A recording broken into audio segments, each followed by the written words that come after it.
I couldn't help but think of, oh, what a fucking little bitch.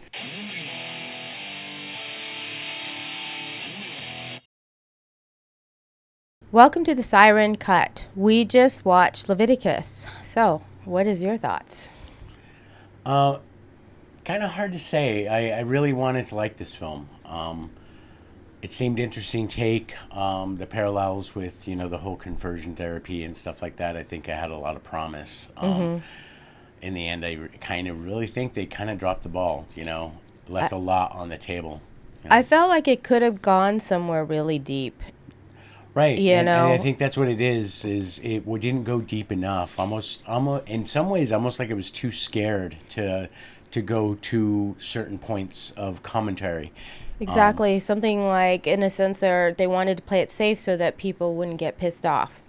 Yeah, to some degree, You especially know, because it's kind of. they kind of make the vague parallel with the whole religious zealotry and conversion therapy, but they didn't really delve into it. They just kind of it was kind of there, and I think it didn't help also with the rest of.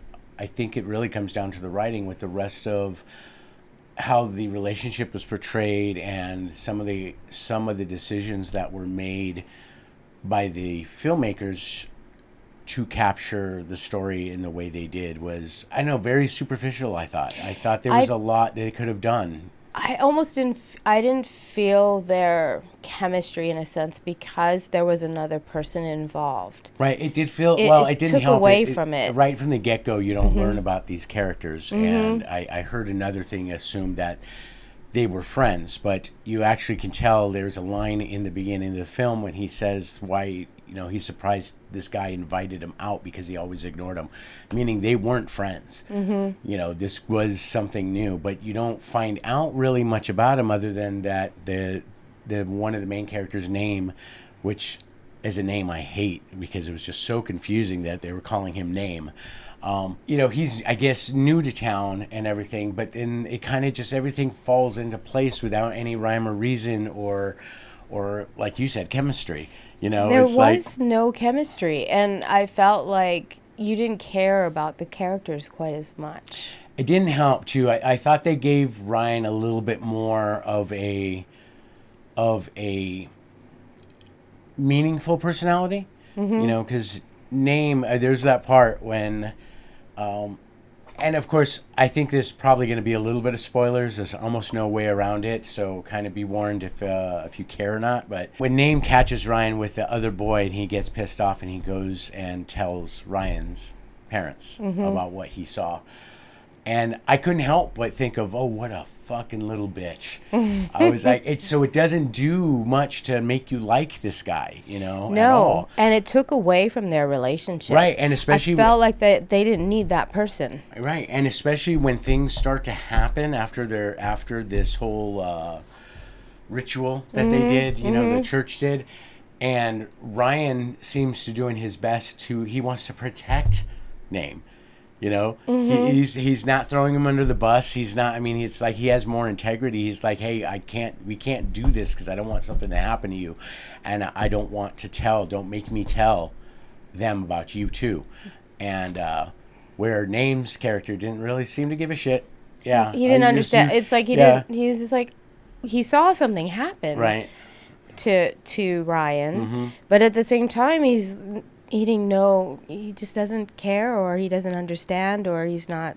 I mean, it kind of follows a lot with a lot of horror films in general of when it comes to character like agency. Unlike, and there's a lot of parallels. People comparing this to It Follows. I don't remember if you've seen. I've It not Follows. seen that. I don't like horror Because movies. the demon in It Follows has this persistent chasing after the character kind of thing. But where It Follows, I thought did a better job of making sure that was a constant build of tension throughout the entire film. The nature of Leviticus is there's honestly an easy out, because every time an attack happens is when they start to, I guess, so after they do the ritual and this demon or entity is finally kind of there, it has kind of a built-in out, whether you like it or not. They don't mess with each other, then they don't get killed. They don't get attacked. Yet they keep doing it. And it felt very cliche. It's like they didn't do this. The only way this can happen is if they do this, and if they do that, then we have to go here. And it just kind of followed that, which is kind of unfortunate because I actually liked the way the film looked. The cinematography was pretty good. The small town feel, it felt darker. Even most of the actors, I thought, did a really good job with what they had. I just felt like, a little flat. Yeah, I just feel like it was a cop-out. Here's this kind of important subject matter, and they kind of took the easy way out. And then in somewhere throughout the film, it's like at times it felt like they forgot they were making a horror film. Yeah, There's literally one jump scare. One jump scare. I don't mind the psychological horrors. Of course. You know me. And I appreciate that there was only one jump scare. But, I felt like they could have taken it deeper. I think they needed more time to develop the characters. I also thought that there was no need to have another boy. I figured maybe they would get caught. It was kind of irrelevant, yeah. Right, the way that because happened, yeah. it took away from their relationship. Right. Which is fine. It's just, but at the same time, you don't care enough about them as much, right? And so, so there's this demon coming whenever they have like a heightened moment of passion or whatever the case may be. But it didn't, and then the religious aspect, I mean, piss someone off. That's okay. That's what we're here for, right? You want to get deep. And it's just real weird. There's one part without, okay, I'm going to try not to give too much away, so it'll be a little vague, but there's a part in the film where basically the boys are set up, and they narrowly escape from this situation. And then it's like it never happened. It's like it never happened. They're just back home and everything, and none of the characters involved in that setup you ever see. I don't even think you see them again in the rest of the film. It just a really odd choice, I thought, of the way they did it.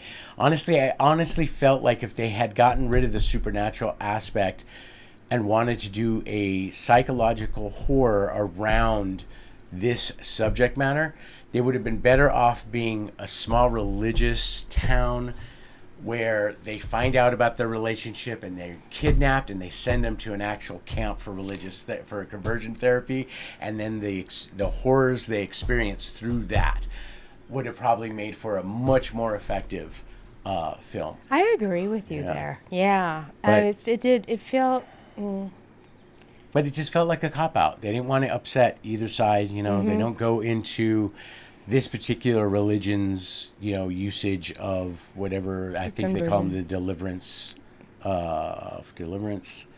preacher, which is a little weird on its own because they're talking about religious doctrine, and there's this guy old guy, looks like an old former biker with all these tattoos and stuff like that, which kind of hints more at cults than an actual adherent of, the Holy Bible kind of thing. But yeah, I digress. But it's, I just think it fell flat. I mean, actually, I think when we came out of the thing, is like, it's not a bad film. It was just kind of lame. It just kind of fell flat. I think the subject matter, they could have done something really, really good with this. Yeah. And I think that they played it safe, which hurt the movie.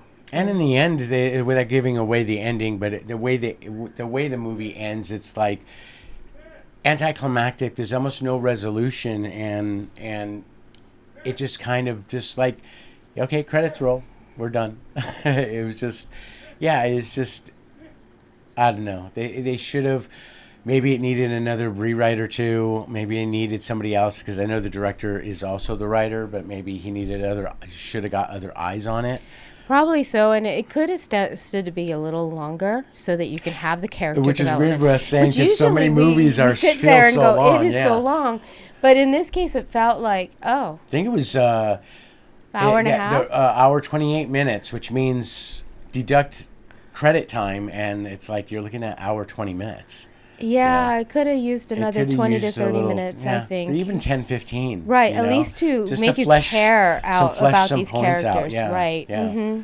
Yeah, because they skipped over, it felt like they skipped over a lot. And I don't know, we always say, we've said a couple of reviews too, that maybe some things were missing due to edit. Got left on the editing floor or something like that. That could have explained things better. Could have made things flow a little better, and for whatever reason, got cut. But yeah, it was unfortunate. I was kind of looking forward to this film just because it did seem different than a lot of the horror films that have been coming out. Yeah. But yeah, I just really thought they dropped the ball. I agree. Yeah.